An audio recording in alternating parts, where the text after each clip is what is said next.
Hello, I'm Jamie O'Brien for The Record, and I'm here today with Bishop Antoine-Charbel Tarabay from the Maronite Eparchy of Australia, ahead of the opening of the first Maronite Church in Western Australia, St Charbel's. Welcome, Bishop, and thank you very much for your time today.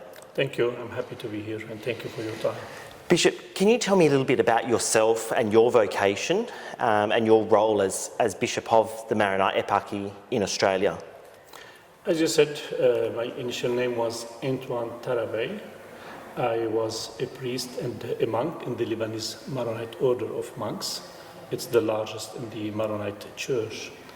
And 10 years ago, when I became a bishop, I took Charbel, Saint Charbel, as my patron and my companion for the journey to be a bishop. And this is where my name became Antoine Charbel. And I studied moral theology and bioethics in Rome. And after that, I taught for 3 years in Lebanon. And I was called to come to Australia in 2002 to be school principal and the director of the Maronite Order community here in Bankstown, in St. Charbel's, Bankstown. We have a church, a school, and community center. And in 2013, I became the bishop for the diocese. After I became a bishop, and as I was here for the last 11 years before that, and I was able to put together a pastoral priorities, 7 pastoral priorities. The first priority was vocation, the second was family, third was youth, fourth priority was elderly, the fifth was pressing social problems, the sixth priority was Maronite outreach, and the seventh priority was communication and media. So you're opening the first Maronite parish here in Western Australia this weekend. What's your hope for the Maronite community, the Maronite Eparchy here in Western Australia and in Perth? The journey to open this parish wasn't like a short journey. The first contact with the community here was back in 2008. And then in 2014, I did the first visit as the new bishop for the Maronite Church here in Australia. And in 2014, I sensed the need for a presence, for a parish, for a church. And since then, I started sending priests to be here with the community, to get the community together, to pray together. And I believe a decision was made back then to start a parish here. And here I would like to say I was very grateful for the Archbishop of Perth, His Grace Timothy Costello, because he made that desire becoming true when we spoke about the church here, St. Francis, that was at that time was not used, and he was very much willing to help us to get this church, and he assisted us in that. And the project started after that. In 2017, we started planning to do the renovation and to open the church and to have a parish here for the Maronite community.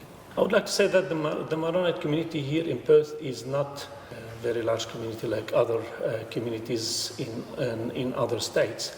We're talking maybe around 200 families, but they are very keen and very committed to have a parish and to move forward in their life.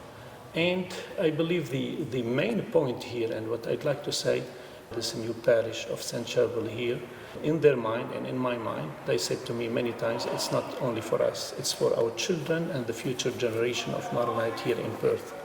And this is where we can feel that we're moving as church, as Maronite Church, we're growing, and we're reaching out to the communities where we don't have a presence, the presence of the clergy and the presence of the church.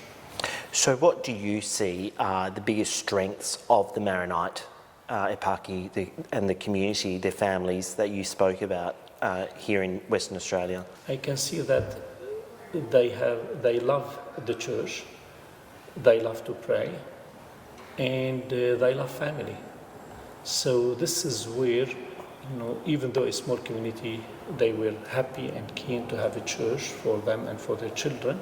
And because in the way it is something traditional in the history of the Maronite Church, it was and it still is very challenging history because of the persecution. The time that the Maronite community, they were hiding from persecution, from the killing, from being martyrized. This is where I can see that this time of persecution was a time that the faith was strengthened, the prayer was developed, and the family lived very much trusting God and like praying every night together. Especially they have special devotion to Our Lady, the Mother of God. So what have been some of the biggest challenges that the community has faced? The first one is to keep the identity and to keep their identity in terms of being an Eastern church following the Maronite Aramaic liturgy and following the Antiochian liturgy, we are part of the Antiochian liturgies as a church, and to keep that identity and to keep the spiritual tradition, their spirituality and spiritual tradition. This is the main challenge for the Maronite here in Australia.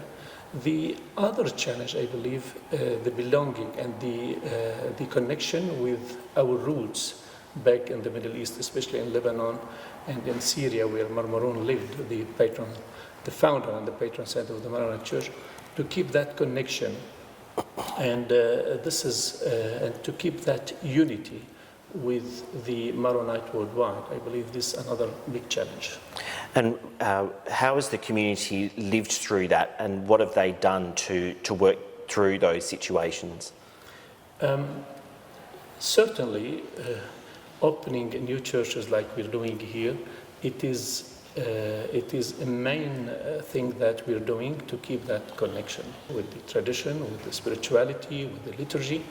And will be enhancing or will be opening up for the Maronite new horizons, and they feel happy and joyful because they are linked again, they are connected again with their roots. And we know how much important for any person to be connected to their roots. And here I would like to say there is other work to be done in terms of raising awareness and in faith formation, or making sure that they can have access to know about the history of the Maronite Church. All that will help to strengthen and to keep that journey or that knowing their identity happening. Bishop, thank you very much for your time today. Thank you. And again, I would like to say I'm very grateful for this opportunity, and I thank the Lord that that dream to have a church here in Perth, now it's becoming true. I would like to thank the Lord, to thank the Archdiocese of Perth and the community here, because we have a wonderful community here, very supportive, and all people from all the Eparchy of Australia, they supported the church here. It is like in the Acts of the Apostles, when the Church of Jerusalem was in need, all the other churches supported the church. And this is the same happened here. When we start doing this church here, we know that it's a small community and there is a lot of expenses. And this is where we felt that we are united, especially the support from the church in Sydney or the church in Melbourne or other churches. They supported, in a way, the opening and the purchase and the renovation, and now the opening of this new church. I'm very grateful to them. I'm grateful to all my priests, especially the priest, Father Tony, the administrator of the parish here, for his hard work.